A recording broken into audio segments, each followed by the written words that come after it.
Hi, welcome into another edition of Music Fanimal here on Fanimal Radio. I'm Tony Lombardi. My special guest today is Conor Brendan. Conor's with The Wild Hunt. So welcome in, Conor. Good to see you. Good to see you. Thanks for being here. Of course. So talk a little bit about yourself, your musical influences, and how you got into music. I don't feel like I had a choice. I kind of just had a knack for it when I was born, I think, because of my parents. Okay. So they played, it was the whole playing classical music on the belly during pregnancy thing, and I was taught violin from the age of 3 years old. So what do your parents play? My mom she played guitar and sang and some piano. My dad's a recording engineer. So, and You all had my no brothers choice. play music, and so it kind of all just happened. Okay. Which is nice, because it was less a path of resistance, I think. So talk about The Wild Hunt and what the meaning of that name is. So the Wild Hunt is an old pagan mythology from a lot of native traditions, a lot of mainly Celtic, and people would see this phenomena of horses and spirits and fairies and just creatures riding in wild pursuit across the sky. And a bunch of different cultures came up with the same mythology independently.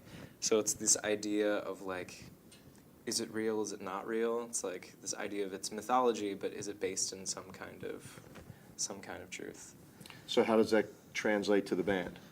So I write all the songs, and the idea in a way is I base these songs on my own life, but turn them into mythology, kind of. So they are mythology created from a sense of reality. So a lot of thought went into picking this name.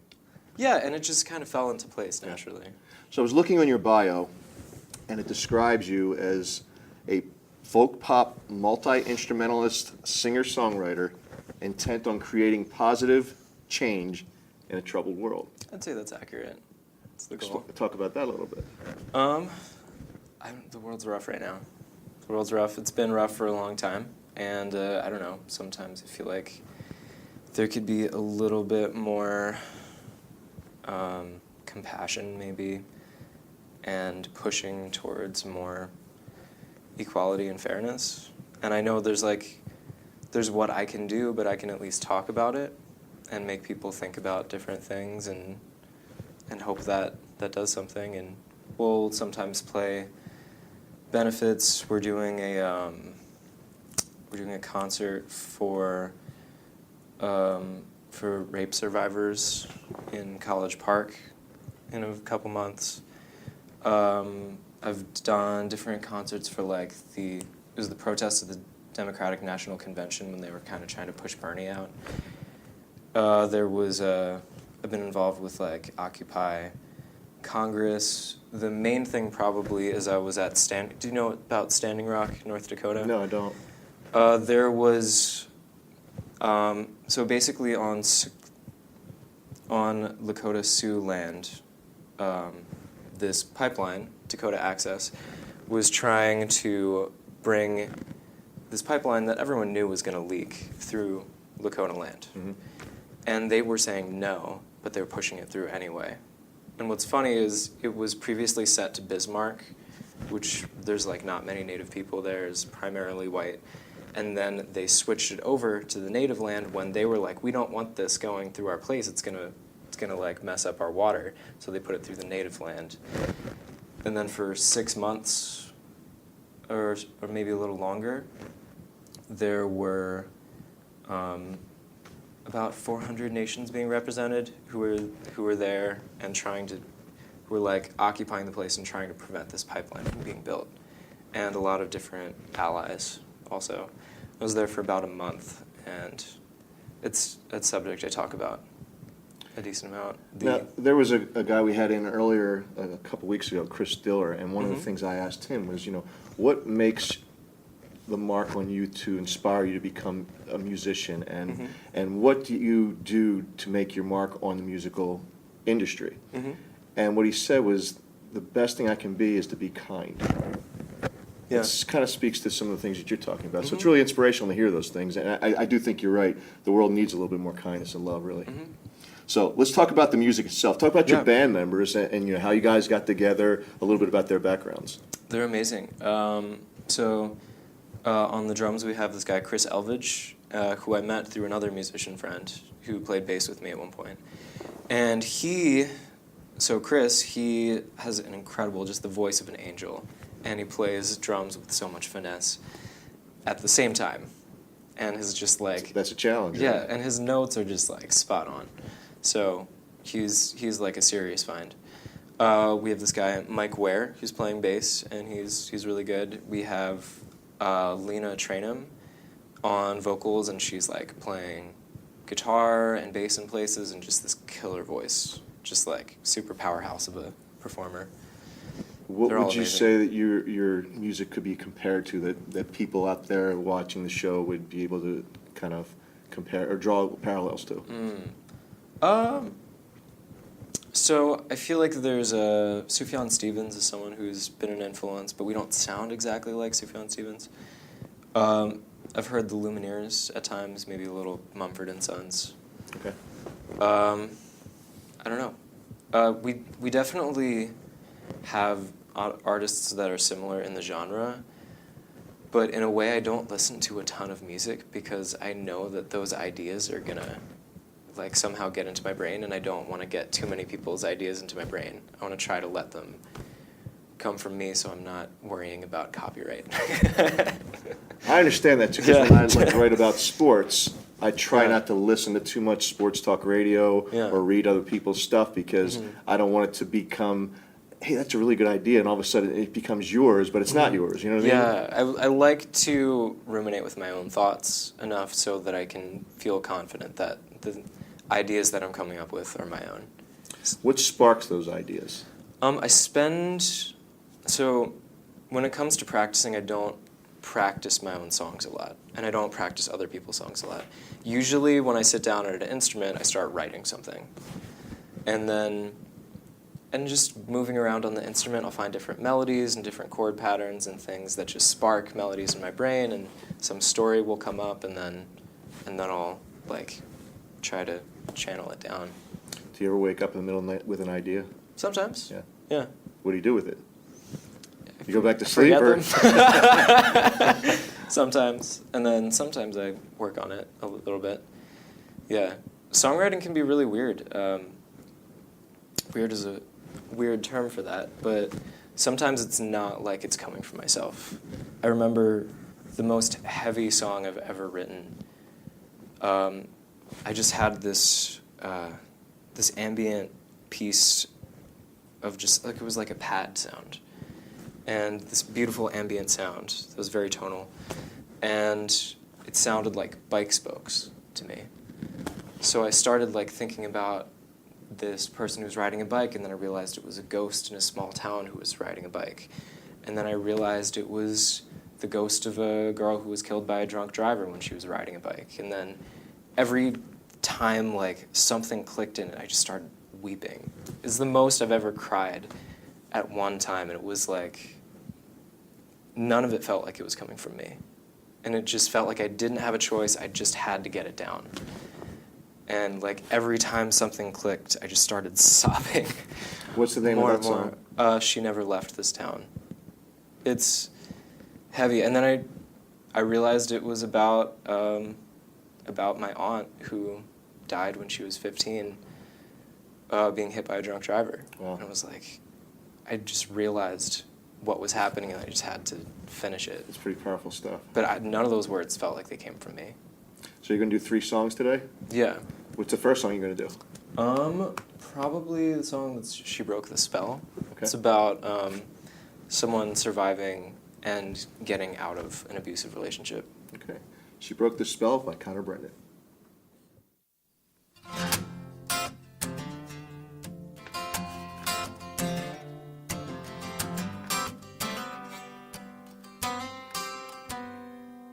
She couldn't see the elephant in the room, 'cause from too close it's just shades of grey and a ghastly gloom. But she broke the spell, climbed out of hell. And she found herself in the wake of a dream, lit by lanterns, cast a mirage upon the sheets. She couldn't see, her mirror was a silver spoon that twisted her mind till she couldn't trust her own eyes. But she broke the spell, climbed out of hell. And she found herself in the wake of a dream, lit by lanterns, cast a mirage upon the sheets.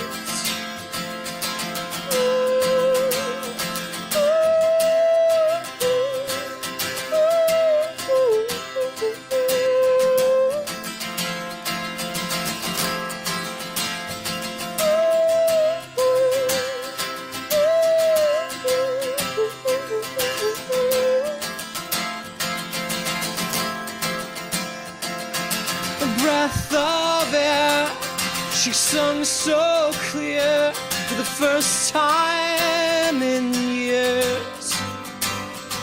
Like the storm had passed and the sun now cast iridescence on her tears.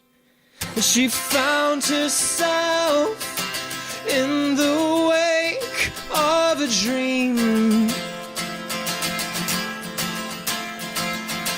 lit by lanterns, cast a mirage upon the sheets. Ooh. She found herself in the wake of a dream, lit by lanterns, cast a mirage upon the sheets. But she broke the spell, climbed out of hell. She broke the spell. Talk a little bit about that song and what inspired that. It's just based on a couple people who I knew who got out of abusive relationships, and I was really proud of them and just feeling the pain of those things. Now, when I have guests come in, and all of them have their own stories, but it seems to me that one of the common themes is that the music business is really difficult these days. It's tough, yeah. Because, and I'm just an outsider looking in, I'm a big fan, obviously, we wouldn't even have Music Fanimal, but the idea behind it is just to really get you guys to tell your stories and how you're making your mark on the music business. But the thing to me, and if I'm frustrated for you, is that you can make these songs and make these, you just are finishing an album or just finished an album, right? Yeah, it's going to be out really soon. Okay, we'll talk about that. And you put all this work into something, and then you kind of want people to listen to it, right? Yeah, of course. And how do you get it in their hands when when I grew up, you stuck a needle in the record and you walked away. You didn't have remote access to be able to move it along, so you listened to it from start to finish, flipped it over and did it again. Yeah. You really got the quality of the artist that way. You really understood what they were trying to say. It wasn't just a bunch of singles. Today it's a digital download, and everybody has their playlists. Yeah. So talk about the frustrations and the challenges that go along with that. Oh, there's frustrations and challenges, and there's also a lot of positives to how things are. Spotify is kind of wonderful, just I wish they paid us better. Right. That's all. I just wish there was like the system itself where you can really easily discover music. It's pretty amazing. I've never found so much music that I liked with such ease. Okay. But these people should be paid much more based on pay. And some new legislation did go through recently that should increase that pay. I don't know the exact details. It's probably still not going to be great, but I think it's going to be better. So that platform is great as long as people can make a living from it. There is issue maybe with, I know I have this too, like can have a short attention span and then like... I think that's the world today. It's the world, and we can have short attention spans, and I do too. And it is really nice to like listen to a whole album, and with records, like that's an amazing thing. You just go to that, you listen to the whole record. And I definitely have a few favorite records that like I have to listen through the entire thing. Some of them don't make sense unless you do. Yeah. Like, I don't think you could listen to Dark Side of the Moon without listening it from start to finish, right? Yeah. So, now do you find that your generation is trying to get back into vinyl, or is it just a fad, or you think that might have some teeth to it, or traction to it? I don't know. We'll find out. We'll find out if it sticks around again, but I see people being really interested in vinyl. One interesting thing, we just got contacted by some people in New York who want to do it's like a one-take, one vinyl thing. I forget the actual term for this, but it's basically you record one take directly onto a vinyl, and it's the only one that exists. Okay. Which is kind of cool. It's a challenge, for sure, right? You have to do really well on that one take. But the band is so good, I believe in them.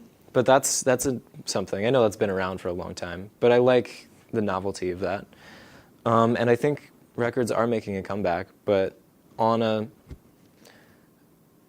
I don't think it's going to be the main way that people listen to music. I think streaming is here to stay.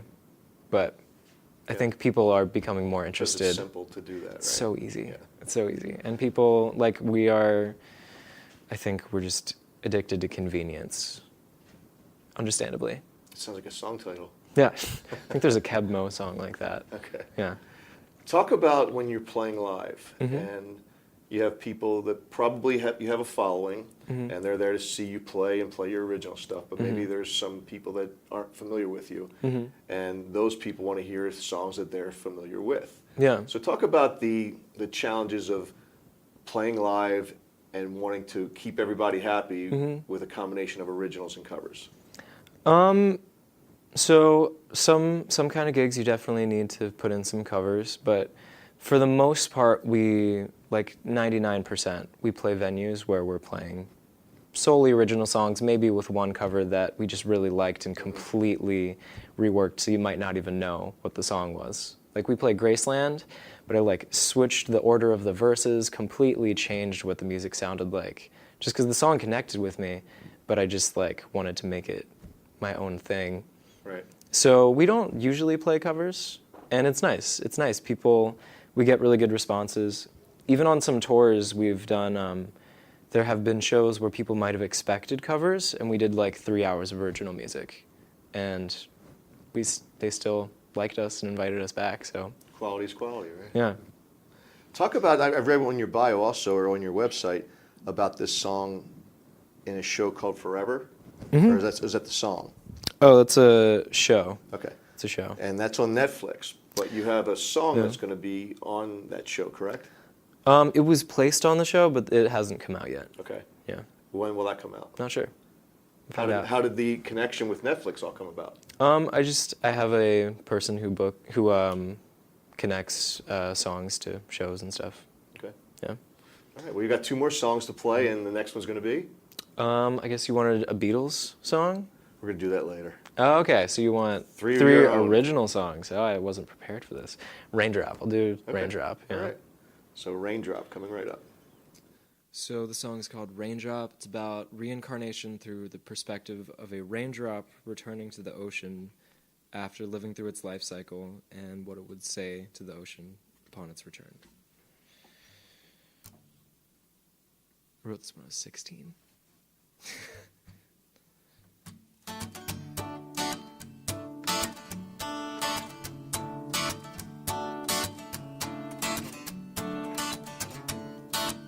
It's not sunny out today. Makes me wanna stay in bed. It's cold and rainy, and I'm cool with staying lazy.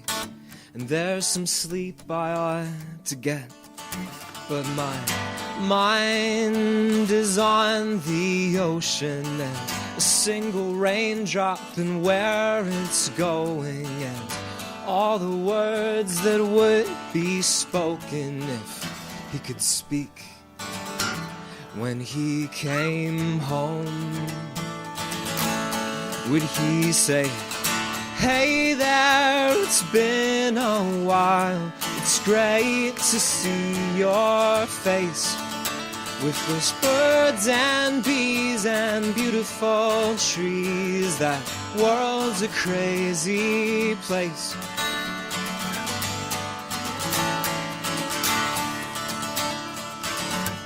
One sunny afternoon on the equinox of June, I was feeling my inner being rise slowly to the moon. As I faded into blue, I shouted out, I'll be back soon. As I fell into the sky, as if gravity had passed me by. Oh, the world looks so different from up high.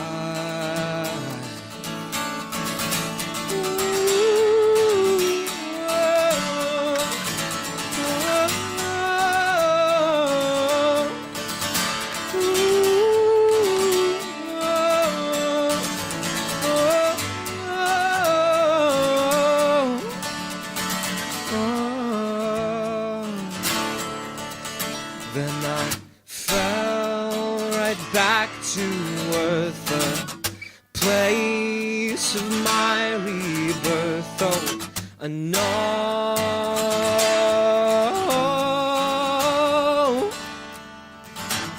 I'm coming home,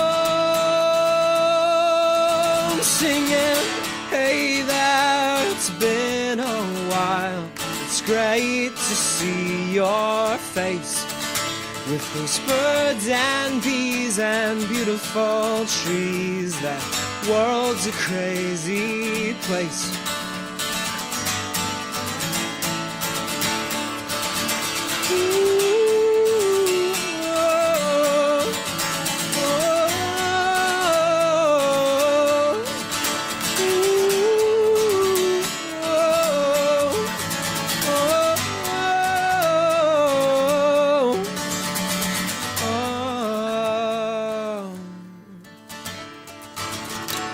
Hey there, it's been a while, it's great to see your face.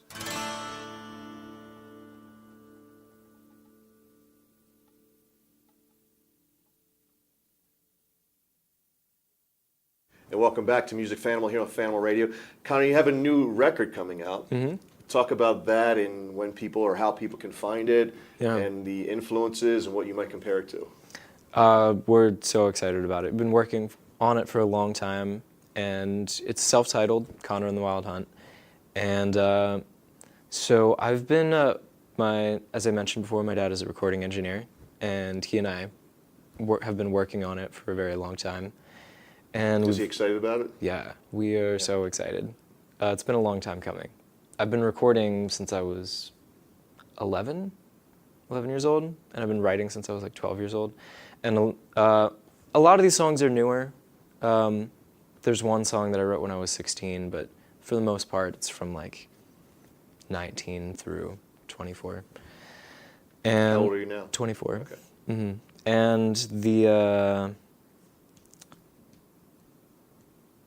lost my train of thought. Well, you know, it's interesting. You talk about the from 11 Mm-hmm. years old, 12 years old, and mostly from 19 to 24 Yeah. that you've written these songs. And I always thought that the challenge for bands, Mm-hmm. I mean, there have been a lot of bands that have really great first albums, Mm-hmm.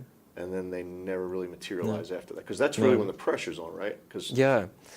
Well, I've written over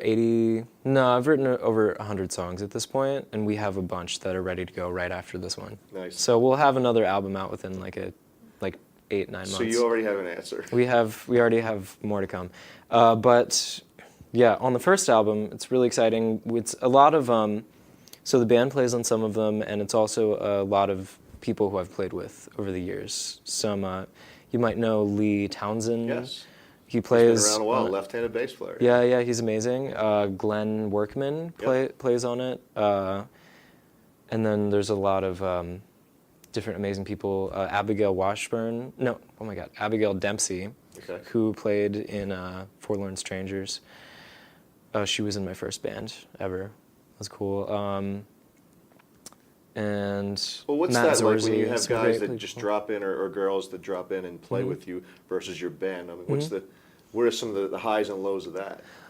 Well, so a lot of this record has been recorded over a long period of time with different bands that I've had. And now we have a really solid band that the next album is going to be just entirely that band recording on it. So this was recorded over years and years and based on who I was playing with at the time. So I'm really curious about this album, so talk a little bit more about it. Yeah, so it has a lot of Americana themes and folk themes. Some of the stuff has been inspired by a lot of time that I spent traveling. For a while, I lived out of my car, traveling across the country, like with a car that had a broken front seat. So I had to change the other one, which didn't go down all the way, so I had to make like a diagonal bed of blankets and clothes and bags. Then I slept across it with like the center console as the middle of my bed. My chiropractor loves me. At one point, I had this stray cat that I accidentally adopted at a laundromat in Northern California, who stuck around with me for a while. And so a lot of the songs are inspired by those kind of things that were happening. I hopped freight trains and almost died at one point. Just a lot of these experiences do show up in this. There's a lot of love stories, and it's all based in some kind of truth.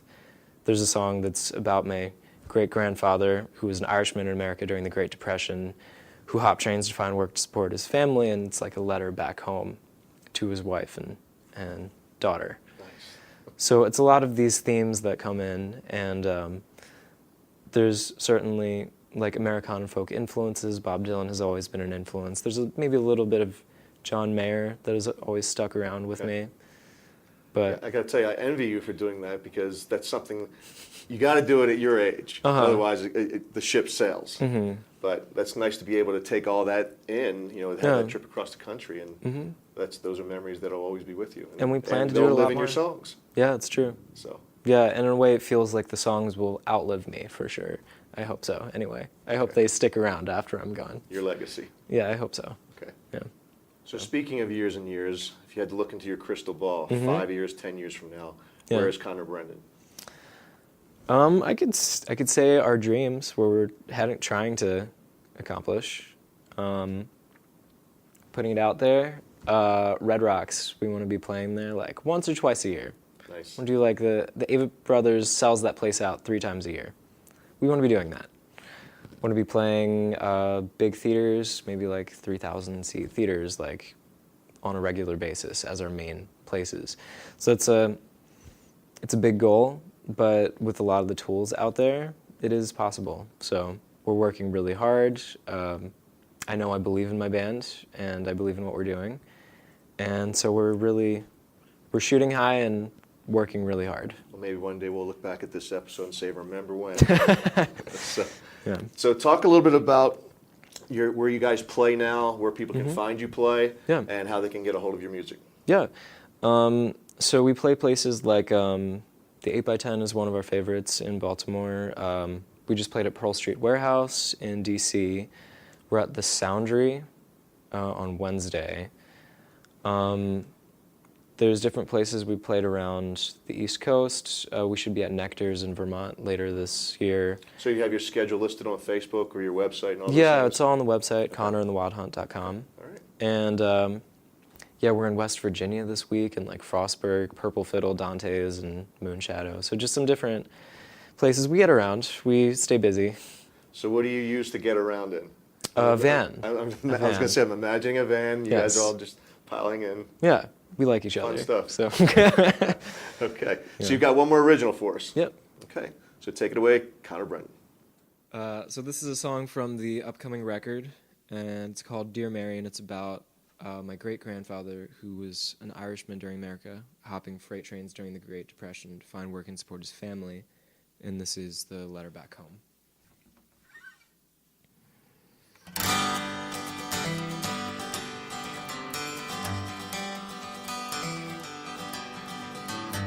Dear Mary, I'm a rambling, working for my pay. And when I get it, I'll hop that eastbound train. For I miss you and our baby girl. I'm gonna make you proud, love. Yes, I'm gonna be a man. I'm gonna provide for you, Lord, I know I can. And I'm gonna build you a house, love, 7 stories tall. Yes, I'm gonna build you a house, love, when I can afford them logs. But still I'm rambling, working for my pay. And when I get it, I'll hop that eastbound train. For I miss you and our baby girl. I'm gonna grow you a garden with my own 2 hands. Love, we won't be starving when we buy that land. And I'm gonna fill your plate, love. Yes, I'm gonna fill your cup. And that fountain won't stop flowing, so you can drink it up. But still I'm rambling, working for my pay. And when I get it, I'll hop that eastbound train. Still I'm rambling, working for my pay. And when I get it, I'll hop that eastbound train. For I miss you and our baby girl.